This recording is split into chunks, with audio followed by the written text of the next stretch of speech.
You have to find a thought and maintain it for 17 seconds. So let's do that here. Now, in this environment, it's a little bit like waking up and being in vibrational alignment. You've listened to us a little bit. We gave a powerful opening that is in perfect vibrational alignment with the source within you.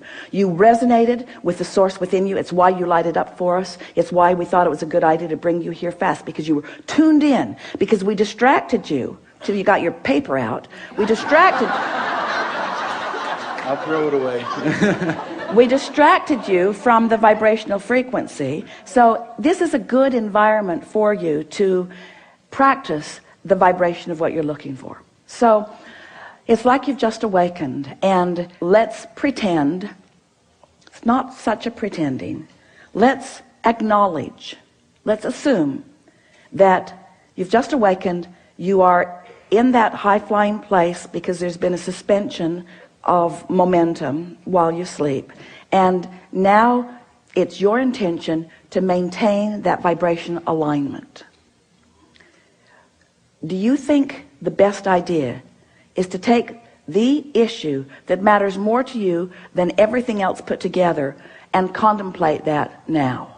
No.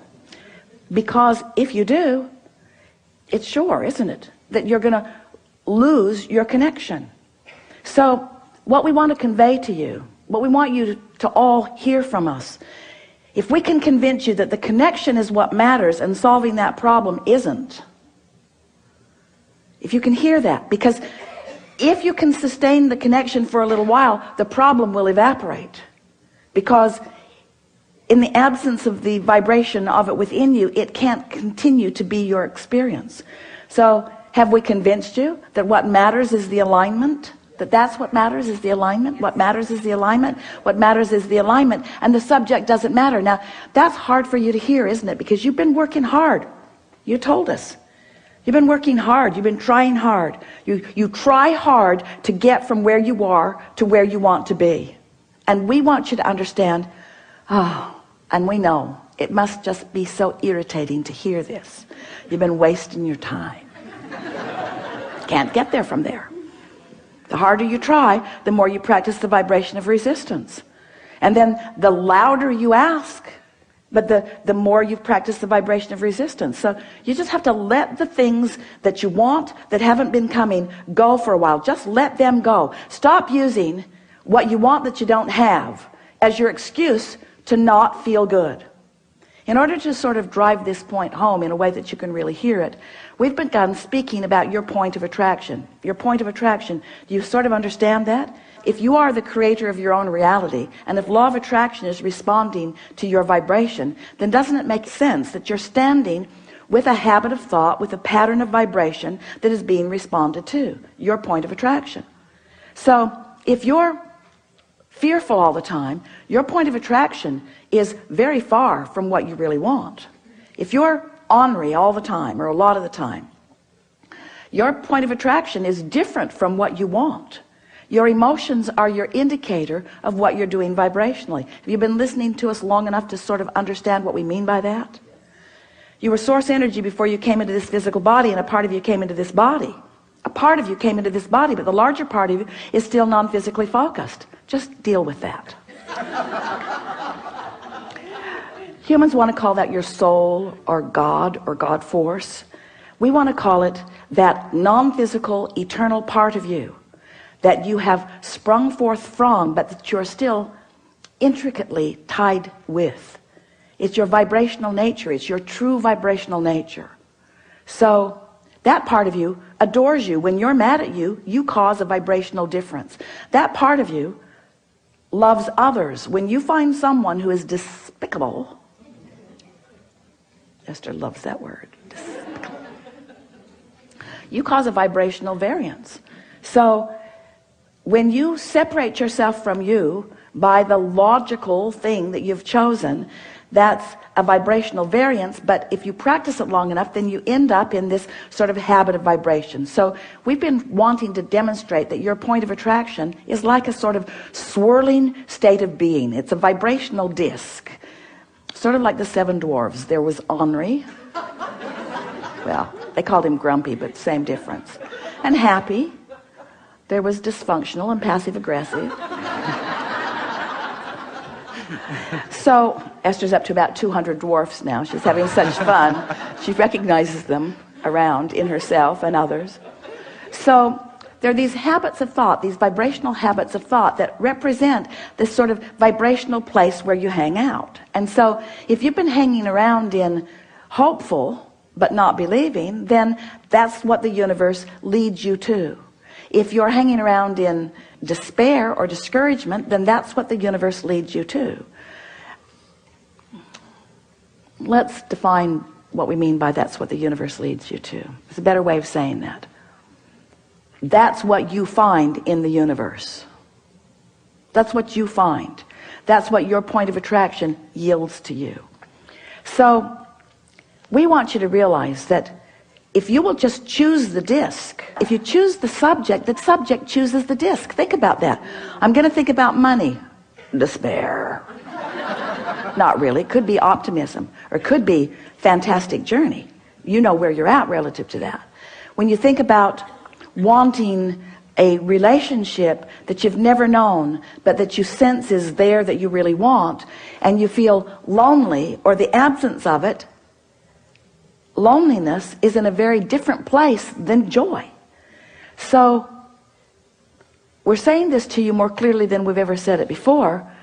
Choose the disc by the way it feels, not by the subject that you want to place on it. That's a good way of saying that, isn't it? So when we say, what are you going to think about? Your answer, if it's a really good answer, is anything that keeps me up here. Oh, well, are you going to think about the things that are important to you? No, that would take me down here. Because the things I really want, now we know, you know, we're playing with you because we see you progressing and having wonderful lives in many regards, but you know what we're getting at. Sometimes the things that matter to you most don't make you feel that good because the vibration that you've practiced isn't one of knowing or expecting. Every subject is like a big long stick or a little short stick, doesn't matter. It's a stick. A really big long stick that has two ends on it. On one end of it is what is wanted, and on the other end of it is the absence of what is wanted. And so if you pick a subject where you've been practicing what you don't want, and you say, I'm going to set a goal about this, well, then what you've actually said is, I'm going to set a goal to practice a thought that's way down here.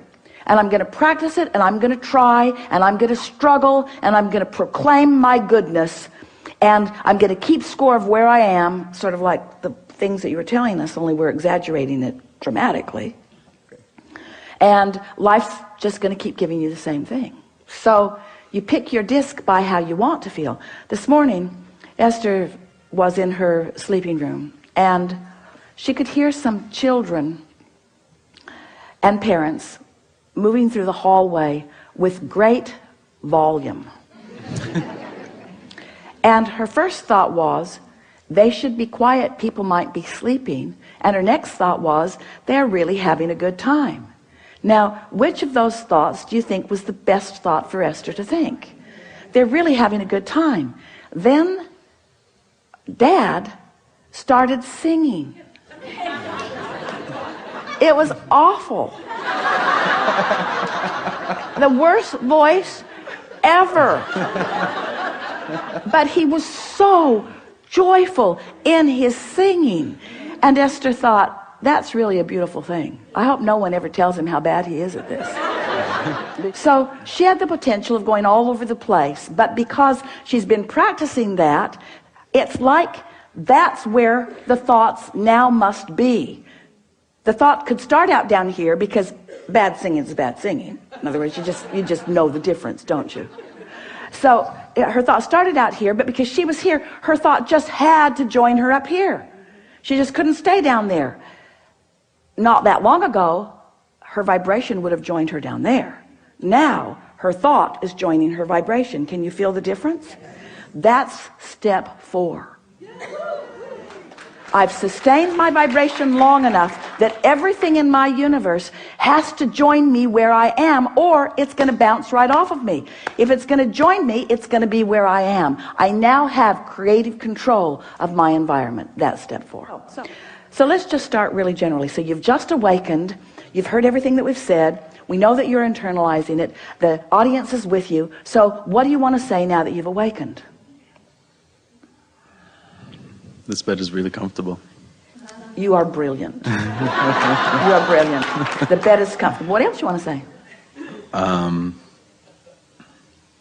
The pillows are really comfortable. Yeah. All 4 of them. Yeah. Yeah. What else?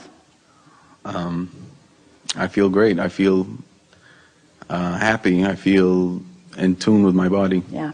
You've got it. You've got it. And any thought like that, now stay there for 17 seconds, and then another, and then another, and then another, and then another, and then do it tomorrow, and the next day, and the next day, and the next day, and the next day, and the next day. And before you know it, we won't be having a conversation about what's missing in your life. The conversation that we'll be having is, you'll say to us or to whoever you're talking to, you know, I just let it go for a while, because I realized that the subject that was so important to me had me sort of bound in a frequency that wasn't good for me. So I just let it go for a while, and I just focused upon the things of my life that felt really good to me. And I did it and did it and did it and did it until more thoughts joined, more thoughts joined. You see, because once you sustain this, even for a little while, the manifestations that start flowing are more good feeling emotions, powerful thoughts moving into your experience. You begin getting impulses that lead you right where you want to be. What Esther is discovering, now that she's there so much of the time, is that she'll get an impulse to do something that formerly she thought would not have been a very good idea to do it, but she'll do it, and then something will unfold that for just a minute she'll think, oh, I'm not sure if that was a very good idea either, but then that will cause a question to be asked within her that will bring a solution, and she'll realize, I was just led right down a path from where I am to where I want to be. Because she's heard us say, and you have too, that the source within you knows where you are in relationship with everything you want, and knows exactly what the path of least resistance is to get you there. But you've got to try a little bit to be on a vibration of least resistance. And as you start hanging out in a vibration of less and less and less resistance, it's just going to amaze you at first when you realize how smart non-physical is, how caring they are about where you are, how much they know about where you are in relationship to where you want to be. And they'll just guide you and guide you and guide you and guide you. And you know what the best part is? The journey is so fun. You keep thinking it's the destination that's going to ring your bells. The journey rings your bells. Because in the absence of resistance, it's fun here, and it's fun here, and it's fun here, and it's fun here, and it's fun here, and it's fun here, and it's fun here, and it's fun here, and it's really fun here, and it's really fun here, and it's really fun here. And that was so interesting, and I like this so much. And before you know it, every day of your life is one of just moving into things that are interesting and fun, and sometimes challenging, which is both interesting and fun, you see. You don't have to be where you think you want to be in order to be happy. You just got to be on the way to where you want to be in order to be happy. When you go on vacation, you're going to go here and here and here and here and here and here, and you're going to end up back home, and you never say, final destination is home. I'm already there. Why go? Because you know why you're going. You're going for the stimulation. You're going for the life it gives you. You're going for the fun. It's not the end result, and there is no end result. There is no ending. Step 4 has got to tell you that. We've been hanging around on step 1, step 2, step 3 for quite a long time. Now we're in step 4. Doesn't that let you know? It never ends. And there's a 5 and a 6 and a 7. Don't worry about it. We're just kidding. It's just more of the same. It's just more. Once you get this and you've got this, once you practice this and you are, once you sustain it and you know how to do it, life's just going to yield to you all of the reasons that you said, I'll go forth into this physical experience. Not one of you said, I'll deprive myself in order to really want something. Not one of you said, I'll go forth into a broken world and I'll patch it up. You didn't say that. You said, I'll go forth and I'll figure out what I want and I'll line up with it and I'll feel good. And the wholeness of who I am is going to flow through the specifics of what I'm living. And I'm an eternal being. And I mean to make this moment and this one and this one and this one and this one all that it can be. Really good. Thank you.